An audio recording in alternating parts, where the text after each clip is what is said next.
Allahu Akbar, Allahu Akbar, Allahu Akbar. La ilaha illallah. Allahu Akbar, Allahu Akbar. Walillahi alhamd. With performing Salat al-Eid, our duty is fulfilled. If you have a few minutes to spare, inshallah, I'm going to be speaking for just maybe about 10-15 minutes to give myself and everybody, inshallah, a reminder that I hope will be beneficial. Alhamdulillahi Rabbil Alameen.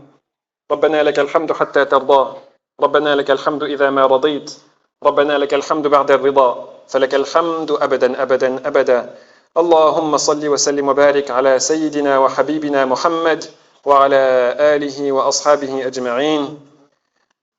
All praise, all glory, all prestige is due to Allah, the one and only, the Creator, the one that people who doubt, their doubt is no benefit to them.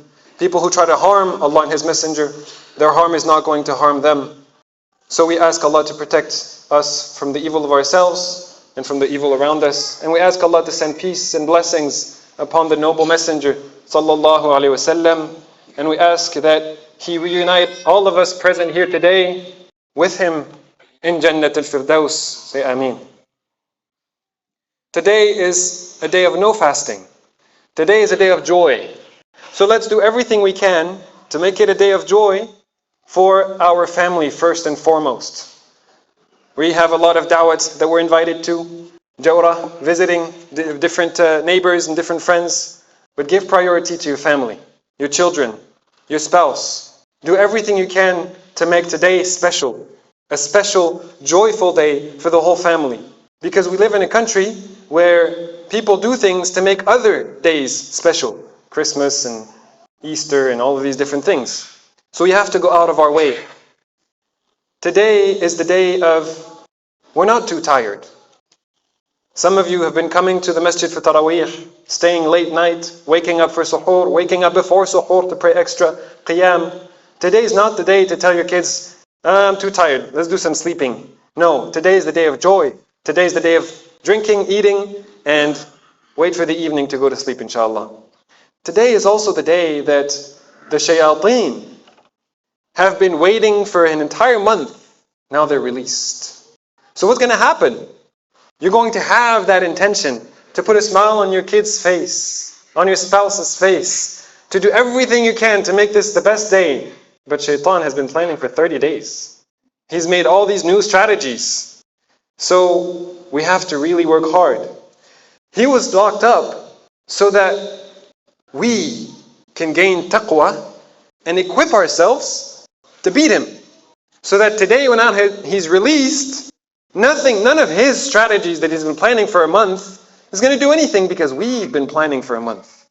We've been fasting and praying and reading Quran for a month so that now we have taqwa. And if you have taqwa, you're the superhero. Shaitan can't do anything. So let's try our best to not fall for the distractions and the laziness. This is for today and this is for going forward, onwards, so that the momentum we gained throughout the month of Ramadan doesn't go to waste. Make our best effort to not be distracted, not become lazy. Even if it's a little bit late to go to the masjid for Isha, let's still go.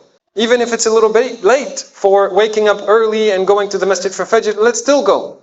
Let's make that extra effort. Even if you're trying to read Quran at home and it takes to organize the environment. I have to make wudu, I have to grab the Quran, I have to call my spouse, I have to call my kids, let's read Quran together. If you plan too much, nothing happens. Instead, just pull out the phone, pull out the app and start reading. And if the family joins, then you make it into a better, more ceremonious occasion, inshallah. Let's not abandon the Quran now that we spend so much time during the month of the Quran, reading the Quran.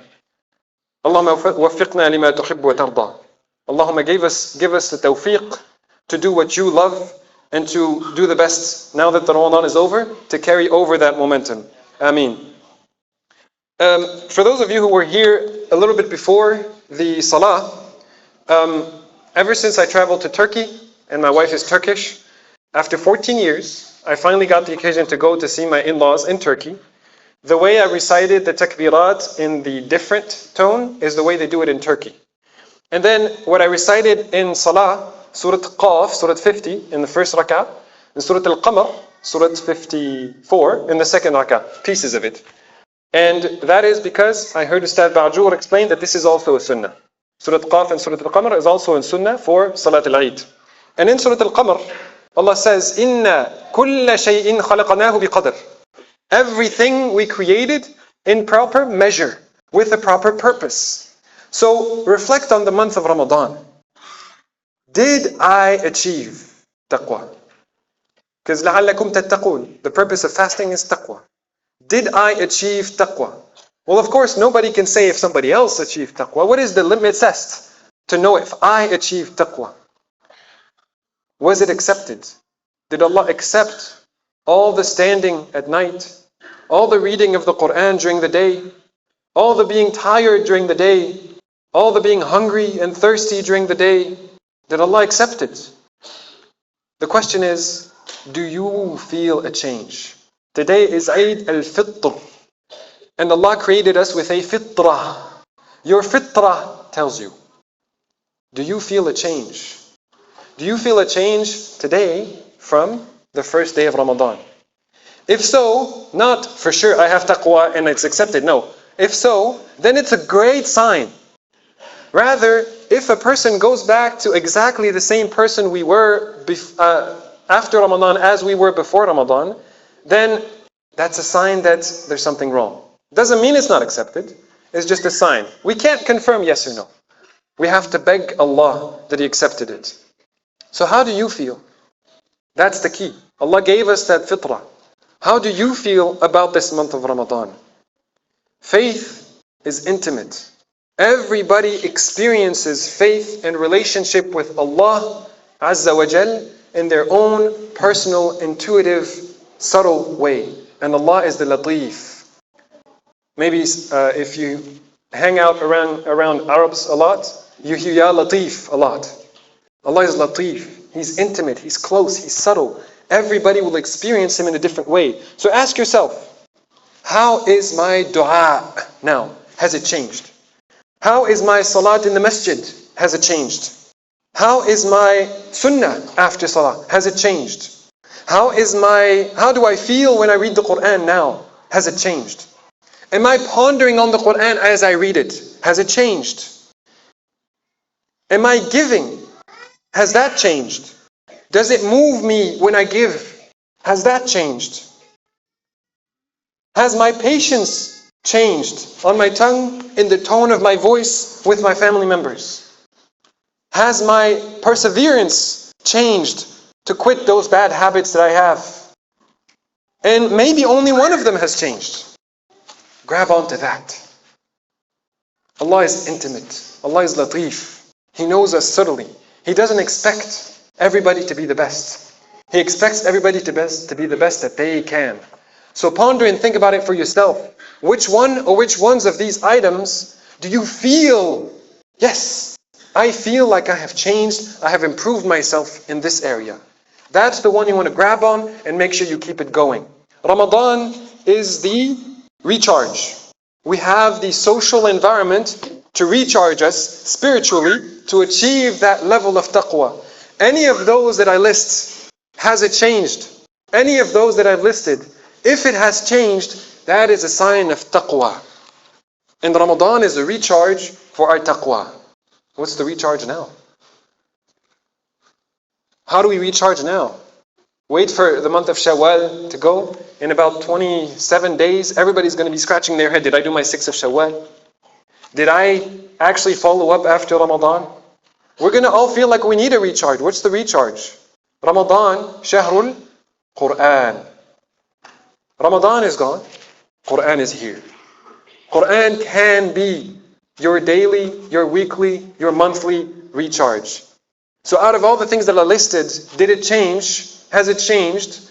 The one that to me is the most important is, am I moved when I hear, listen to, recite, read the Quran? Do I ponder on the Quran? And this will be my recharge, inshallah, for the rest of the year until next Ramadan.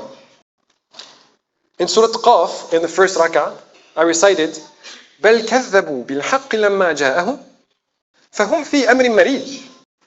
because of their denial of this Quran, this message that has come to them, they are in a state of two things: frustration and confusion. Frustrated because of their confusion. Confused because they're always irritated with things.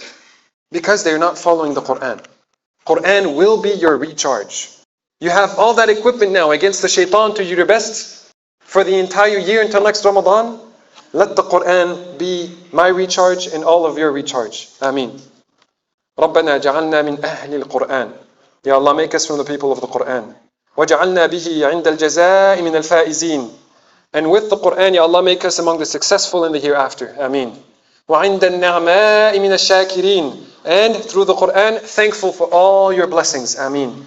وَعِنْدَ الْبَلَاءِ مِنَ الصَّابِرِينَ. And in the face of all difficulties and hardships, Ya Allah, through the Quran, make us patient and perseverant. Ameen. وَلَا تَجْعَلْنَا مِمَّنِ اسْتَهْوَتْهُ الشَّيَاطِينَ فَشَغَلَتْهُ بِالدُّنْيَا عَنِ الدِّينِ. Ya Allah, let the Quran be our guidance. Let us not be distracted and lazy because of the dunya, to such a point that we would abandon the Quran and it will become a case against us. Ameen. رَبَّنَا أَوْزِعْنَا أَن نَشْكُرَ نِعْمَتَكَ الَّتِي أَنْعَمْتَ عَلَيْنَا وَعَلَى وَالِدِينَا وَأَن نَعْمَلَ صَالِحًا تَرْضَاهُ. ربنا وصل وسلم على نبينا ورسولنا محمد صلى الله عليه وسلم وعلى آله وأصحابه أجمعين. I also invite you on the way out to grab a flyer. It says Quran Intuitive. It's a program that I've been teaching for 10 years, or this format for 2 years. And I invite you all to learn to bond more with the Quran, feel more moved with the Quran, and be able to appreciate the message more. Barakallahu fikum. Kullu aam wa antum bi khayr. Eidun mubarakun lakum.